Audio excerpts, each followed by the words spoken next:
하나님 아버지, 아침 해가 떠오르며 새로운 날이 시작되는 이 순간 찬양과 감사로 주님 앞으로 나아갑니다. 오늘도 우리에게 하루라는 선물을 주시고 우리가 온전히 호흡하며 기도할 수 있는 힘과 능력을 주시니 감사합니다.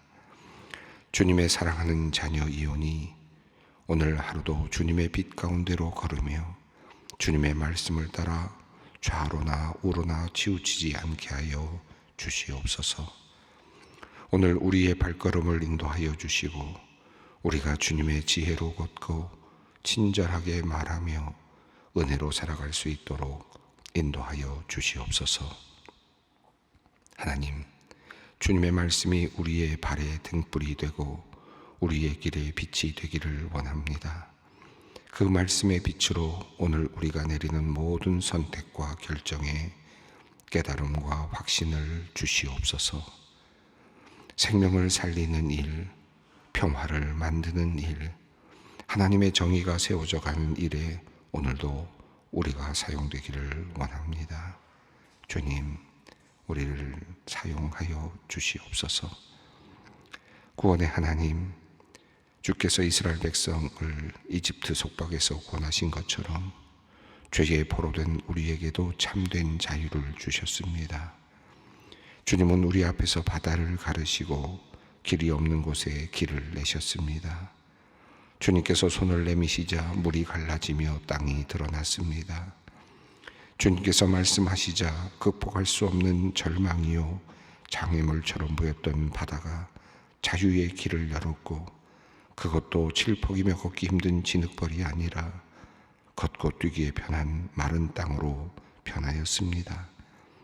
하나님, 주님은 참으로 우리의 힘이시며 구원이시고 우리의 노래가 되십니다. 이 찬양의 마음 변치 않고 잊지 않는 우리 모두가 되게 하여 주시옵소서. 하오나 주님, 우리는 우리의 이 믿음의 여정이 여기서 끝나지 않는다는 것을 또한 말씀을 통해 배웁니다. 바다를 건넜지만 여전히 광야를 앞에 둔 이스라엘 백성들처럼 우리 또한 주님의 놀라운 은혜로 구원받았지만 여전히 걸어가고 살아가야 할 광야와 같은 인생을 앞에 두고 있습니다. 주님, 주님께서 낮에는 구름 기둥으로 밤에는 불 기둥으로 이스라엘 백성을 인도하셨듯이 우리 또한 그러하게 인도하여 주시옵소서. 길이 불확실해 보일 때에도 주님의 약속을 신뢰하며 계속 전진할 용기를 주시고 의심과 두려움이 우리를 덮칠 때에는 주님께서 이미 우리에게 보여주신 주님의 위대한 역사를 기억해 하여 주시옵소서. 우리가 길을 잃었다고 느낄 때 말씀의 빛으로 우리를 인도하여 주시고 우리가 걷는 길이 험할 때에는 주님의 능력의 오른팔로 우리를 붙드시며 인도하여 주시옵소서. 한 영혼을 천하보다 귀하게 여기시는 하나님, 지난 주일 저녁 일생일벗을 위한 프로젝트 소양 초청음악회를 은혜 중에 마치게 하심을 감사드립니다. 우리는 그 음악회를 통하여 주님의 손길이 여러 면에서 역사하는 것을 보았고 수많은 일생일벗들이 교회에 찾아오는 모습을 보며 가슴이 벅차오름을 느꼈습니다. 주님, 참석한 모든 사람, 특별히 새로운 얼굴과 돌아온 모든 친구들을 주님께서 기쁘게 보아주시고 그들에게 하늘의 은혜를 내려 주시옵소서. 그들의 마음에 다가오셔서 주님께서 손수 문을 두드려 주셔서 그들이 주님의 초청에 마음의 문을 여는 놀라운 하늘의 역사가 일어나게 하여 주시옵소서. 하나님을 사랑하고 영혼을 사랑하는 마음으로 그리고 자신에게 주신 음악적 달란트를 감사한 마음으로 노래하는 가수 소양을 주님께서 기뻐하실 줄 믿습니다. 가는 곳마다 노래하는 자리마다 하나님께는 영광이 되게 하시고 듣고 감상하는 모든 사람들에게는 마음의 위로가 되게 하여 주시옵소서. 여러 다양한 자리에서 자신의 달란트를 주님께 드리며 살아가는 다양한 기독 예능인, 연예인, 예술인들을 주님께서 축복하시고 그들이 주님의 도구로 아름답게 사용되어 주님의 이름을 높이게 하여 주시옵소서. 하나님, 우리 소망교회를 위해 기도합니다. 사랑의 교제가 풍성하고 성령의 역사가 역동적으로 일어나는 교회가 되게 하여 주시옵소서. 주님의 마음이 느껴지고 주님의 뜻이 실현되는 멋진 교회가 되기를 원합니다. 너그러운 마음으로 서로를 바라보며 축복하며 감사하는 성도들이 더욱 많아지게 하여 주시옵소서. 새로운 방문자들이 환대를 받고 주님의 사랑을 깊이 경험하게 되는 교회, 성도들이 한 마음으로 각자의 자리에서 최선을 다하여 주님을 섬기는 교회, 아름다운 행동과 덕스럽고 서로를 세우는 말과 언어로 품위가 있는 교회, 성령 안에서 참으로 아름다운 교회 되게 하여 주시옵소서. 복음의 생명으로 세상을 아름답게 하는 성령의 교회 되게 하여 주시옵소서. 하나님, 성도들의 사정을 아뢰옵니다. 오늘 열리는 재판을 위해 기도하는 집사님과 권사님 부부를 기억하여 주시옵소서. 오랜 기간 소송하며 힘든 시간을 보내고 있습니다. 재판을 담당하는 판사와 모든 관계자들의 마음을 주장해 주셔서 공의롭고 선한 결과를 얻게 하여 주시옵소서. 하나님의 살아계심과 신실하심을 경험하며 찬양할 수 있도록 은혜를 내려 주시옵소서. 오늘 뇌종양 수술을 받는 산모를 위하여 기도합니다. 수년간 기도하며 어렵게 잉태한 귀한 딸을 출산한 지 일주일도 되지 않은 상태에서 받는 수술입니다. 출산 후 몸도 제대로 추스르지 못한 채 수술대 위에 올라야 하는 산모를 주님 긍휼히 여겨 주시옵소서. 인큐베이터 안에 있는 아기도 건강하게 지켜주셔서 모든 치료를 마치고 온 가족이 건강하게 행복하게 살아갈 수 있도록 은총을 베풀어 주시옵소서. 이제 말씀 앞으로 나아갑니다. 누가복음을 통해 주시는 주님의 그 말씀에 귀 기울이게 하시고 그 말씀 따라 살아가는 우리 모두가 되게 하여 주시옵소서. 우리 주 예수 그리스도의 이름으로 기도드립니다. 아멘. 오늘 우리에게 주시는 말씀입니다. 누가복음 1장 57절로 66절까지 말씀입니다. 누가복음 1장 57절로 66절까지 말씀 함께 봉독합니다. 엘리사벳이 해산할 기한이 차서 아들을 낳으니 이웃과 친족이 주께서 그를 크게 긍휼히 여기심을 듣고 함께 즐거워하더라. 8일이 되매 아이를 할례하러 와서 그 아버지의 이름을 따라 사가랴라 하고자 하더니 그 어머니가 대답하여 이르되 아니라 요한이라 할 것이라 하며 그들이 이르되 내 친족 중에 이 이름으로 이름한 이가 없다 하고 그의 아버지께 몸짓하여 무엇으로 이름을 지으려는가 물으니 그가 서판을 달라 하여 그 이름을 요한이라 쓰매 다 놀랍게 여기더라. 이에 그의 입이 곧 열리고 혀가 풀리며 말을 하여 하나님을 찬송하니 그 근처에 사는 자가 다 두려워하고 이 모든 말이 온 유대 산골에 두루 퍼지매 듣는 사람이 다 이 말을 마음에 두며 이르되 이 아이가 장차 어찌 될까 하니 이는 주의 손이 그와 함께 하심이로라. 아멘. 예, 그간에 일어났던 모든 일들을 자세히 살펴서 그 내력을 하나씩 적어가겠다라고 말을 하고 그리고 그의 붓을 들었던 누가는 이제 누가의 그 첫 번째 출발점으로 세례 요한의 탄생 그리고 또 예수의 탄생에 대한 이야기를 합니다. 그런데 세례 요한의 탄생 바로 그 자체보다는 그 앞서 있었던 이야기를 먼저 하였습니다. 특별히 가브리엘 천사가 사가랴를 찾아와서 그에게 예언했던 내용 그리고 또 가브리엘 천사가 마리아에게 나타나서 그에게 예언했던 내용들을 먼저 다루고 있습니다. 그냥 태어난 것이 아니라 하나님의 특별한 계획과 의도에 따라서 그 일이 이루어졌다라는 사실을 알려주고 있습니다.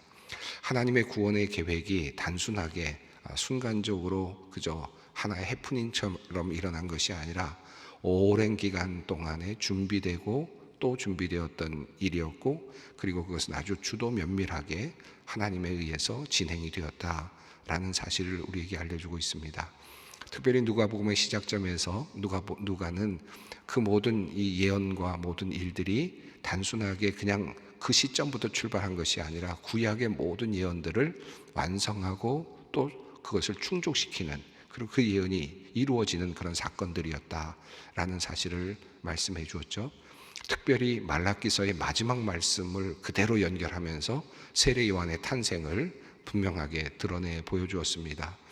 즉 말라기서 마지막에 있었던 그 예언의 말씀이 바로 세례 요한의 탄생을 이미 준비하고 있었다라는 것이고, 세례 요한의 탄생을 통해서 이제 오실 메시아가 준비된다라고 하는 이 구약의 예언의 말씀을 보다 더 분명하게 알려주고자 했습니다.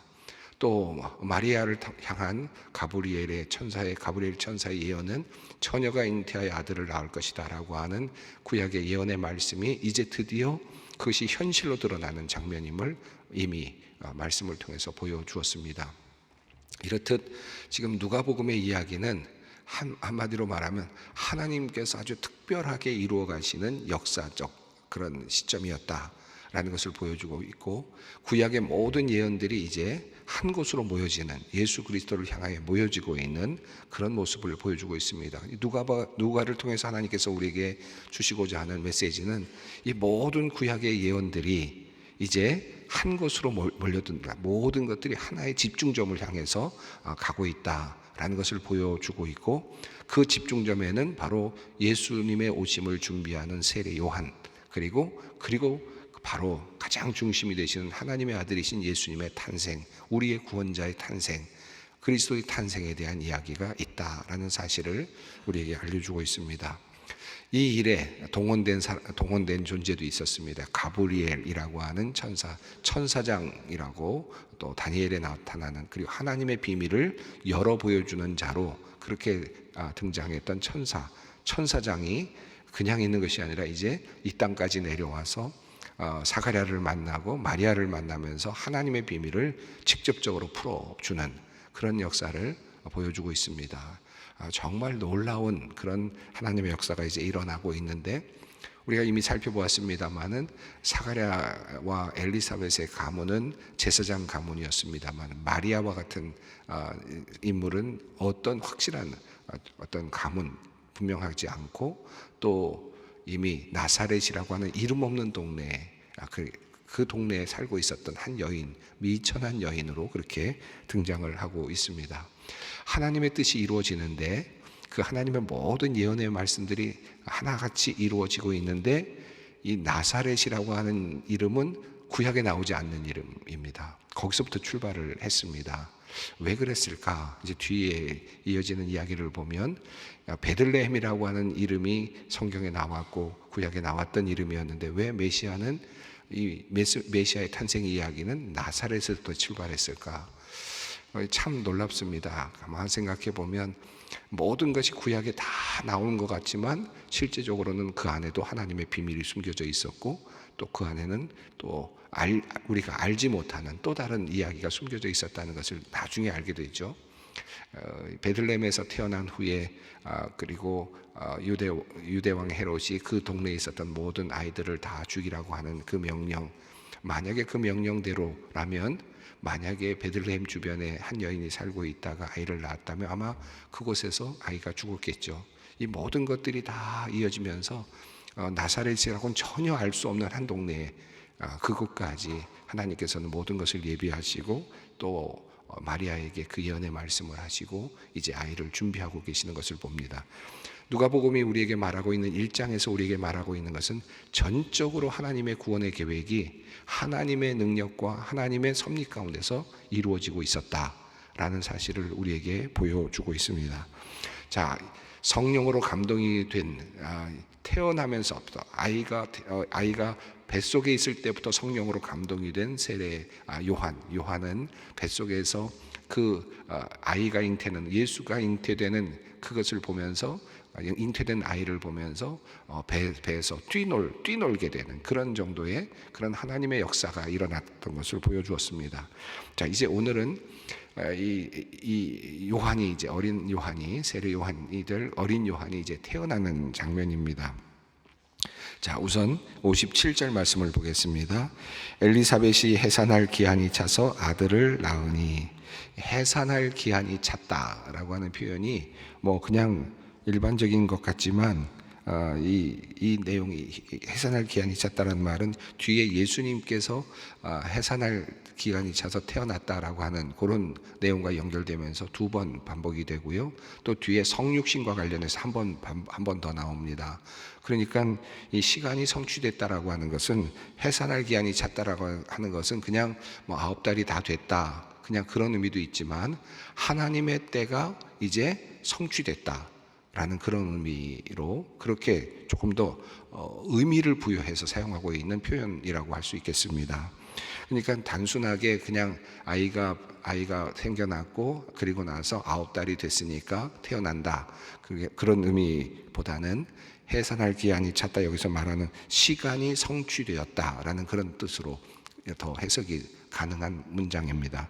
그러니까 엘리사벳이 이제 시간이 성취되어서 이제 아들을 낳게 되었다. 하나님의 완전한 때, 하나님의 때가 드러났고, 그때 이제 무슨 물리적으로 보면 9달이라는 시간이 성취된 거지만, 찬 거지만, 배가 불러지고 아이를 낳는 크로노스적인 시간의 흐름이 쭉 있었지만, 그런 여기서 말하는 의미는 더 나아가서 해산할 기간에 성취되는 그 지점, 시간이 성취됐다라고 하는 그런 의미로 이해할 수 있겠습니다.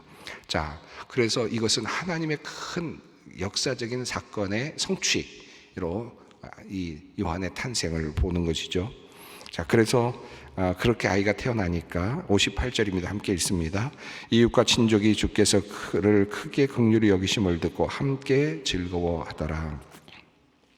그러했겠죠. 사가랴와 엘리사벳이 아이를 낳을 수 없을 만큼 노쇠했었을 텐데, 그러니까 스스로 생각하기를 나는 아이를 낳을 수 없다라고 생각을 했고 말까지 하지 않았습니까? 그런 것으로 보면 불가능했던 것인데 그 집안에 지금 아이가 태어났으니까 이것은 정말 축하할 만한 일이었을 겁니다.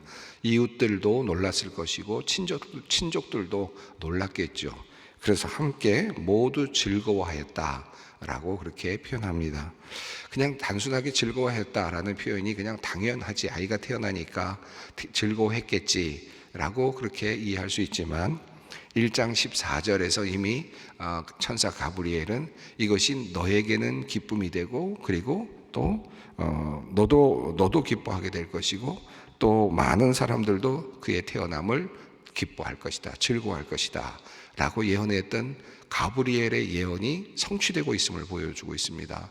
그러니까 단순하게 그냥 아이가 태어나서 즐겁다, 꼬맹이가 태어나서 즐겁다, 그런 의미가 아니라 이것은 예언의 성취.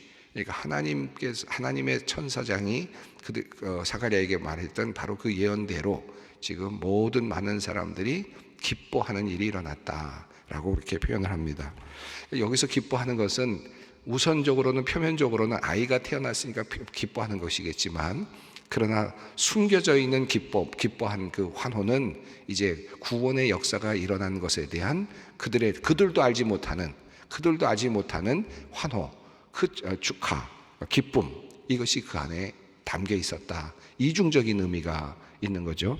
그러니까 57절에서 배에서 아이를 가지고 기한할 시간이 차는 그런 시간의 흐름 속에 하나님의 성취가 일어나는 것처럼, 하나님의 때가 일어났던 것처럼, 지금 사람들이 아이를 보면서 이 아이가 늦둥이가 돼서 즐겁다라고 하는 그 즐거운 배후에 하나님께서 그들에게 주시는 영적인 그 하나님의 축하가 있었다.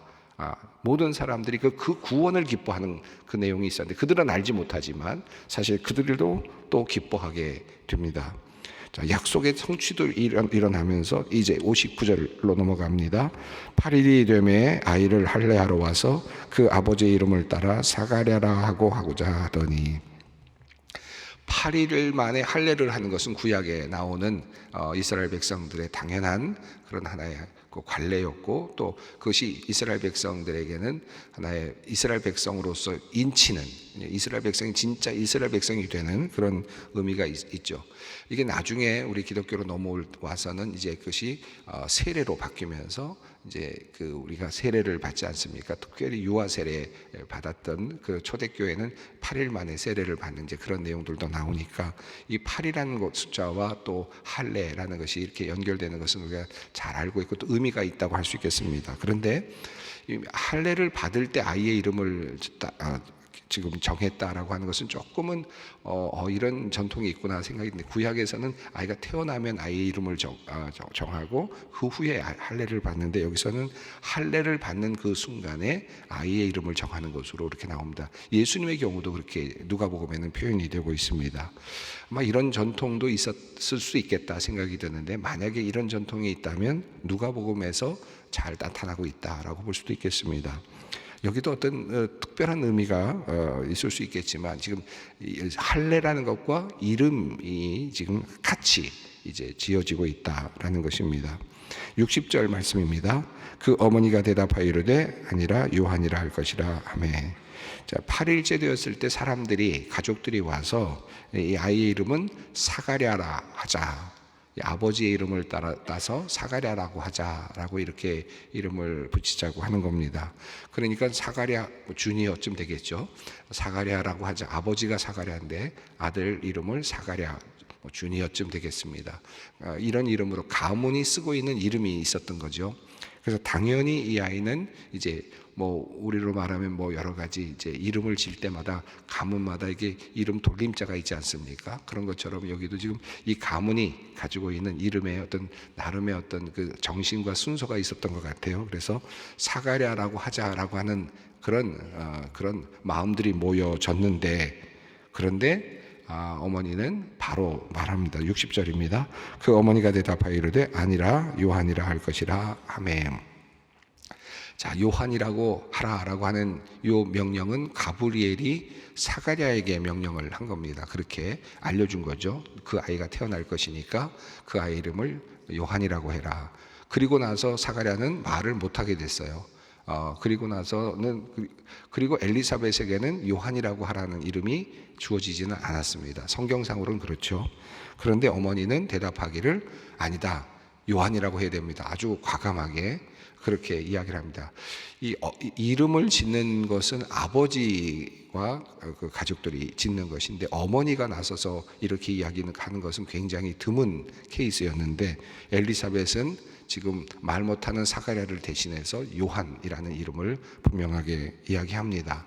이 내용은 두 가지 가능성이 있겠죠. 하나님께서 이 엘리사벳에게 다른 방식으로 요한이라고 하라고 하는 이름을 주었을 가능성이 하나 있겠고, 또 하나는 사가랴가 말은 못하게 되었지만 이 엘리사벳과 긴밀한 소통을 하면서 일어날 일에 대해서 이야기를 서로 소통을 했고, 그 아이의 이름은 요한이어야 된다라는 이야기를 소통했을 가능성이 있습니다. 저는 이 두 번째가 더 이 이야기의 흐름 속에서 더 제 마음속에 와닿습니다. 아버지가 될 사가랴는 자기가 경험했던 놀라운 경험을 말은 못하지만, 그러나 글로 쓰거나 다른 방식으로 자신의 아내에게 그 이야기를 분명히 전했을 것이고, 정말 범상치 않은 아이가 태어난다, 하나님의 준비된 아이가 태어난다는 사실을 엘리사벳에게도 알렸겠죠. 그래서 엘리사벳은 이제 마음으로 단단히 준비를 하고 지금 그 아이를 기다리고 있습니다. 당연히 요한이라고 해야 할 것입니다. 지금 엘리사벳은 그런 상황입니다. 자, 그래서 그 반응이 나오는데 61절, 그들이 이르되 내 친족 중에 이 이름으로 이름한 이가 없다 하고, 당시 그 집안에서는 이런 이름을 쓰는 일이 거의 없기 때문에 조금 너무 특이한 일이 되어버렸습니다. 62절입니다. 그 아버지께 멈칫하여 무엇으로 이름을 지으려는가 하고 물으니, 63절입니다. 그가 서판을 달라 하여 그 이름을 요한이라 쓰매 다 놀랍게 여기더라. 자, 아버지 사가랴는 말을 못하니까 지금 서판에다가 이 아이의 이름을 스스로 씁니다. 요한이라고 씁니다. 가문이 잘 사용하지 않던 특별한 이름을 지금 엄마도 아빠도 이제 쓰고 있습니다. 그래서 그 아이의 이름이 요한이 됩니다.